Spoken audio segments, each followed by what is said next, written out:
ஏங்க பதில் இருந்தால் பதில் சொல்லியிருப்பாரு. பதில் இல்லைங்கிறதுக்காக தேவையில்லாத பழியெல்லாம் அறியாமைன்னெல்லாம் சொல்லிட்டு இருக்காரு. அதான் அவரே கமிட் பண்ணியிருக்காரு. அறியாமைன்ட்டு. நான் கேட்ட கேள்விக்கு பதில் இருந்திருந்தா கண்டிப்பாக சொல்லியிருப்பாரு. இப்போ நான் கேட்குற கேள்வி இல்லை, மக்கள் கேட்குற கேள்வி, நம்ம எல்லாரோட கண் முன்னாடி இருக்கிற கேள்வி.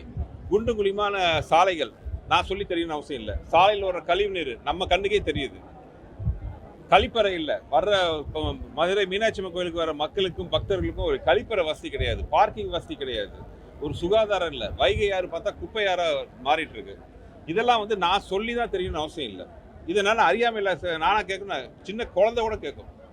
இதை கேட்டால் அறியாமை ஆகுன்னா ஒரே ஒரு காரணம், வெளியூர்லேருந்து வந்தேன், வெளியூரில் வந்தேன். உள்ளூரில் இருந்துட்டு என்ன தப்புனாங்க இவ்வளோ வருஷமா?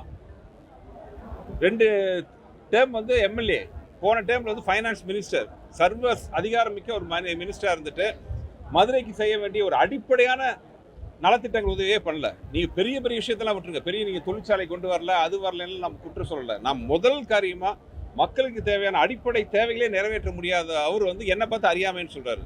நான் கேட்குற கேள்வி மதுரை தொகுதியில் இருக்கிற சின்ன குழந்தையோட கேட்கும்.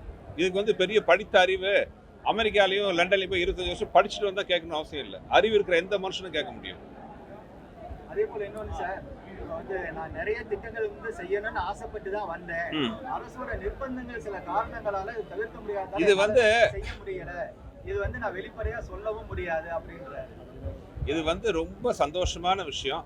அவரோட இயலாமையை அவரே ஒத்துட்டு இருக்காரு. இதுதான் நான் சொல்ல முடியும். ஒரு 10 வருஷமா இந்த தொகுதியோட எம்எல்ஏ, 5 வருஷமா அந்த தொகுதியோட அமைச்சரா இருந்து உங்களால எந்த காரியமும் பண்ண முடியலன்னா இனிமேல் நீங்க என்ன பண்ண போறீங்க?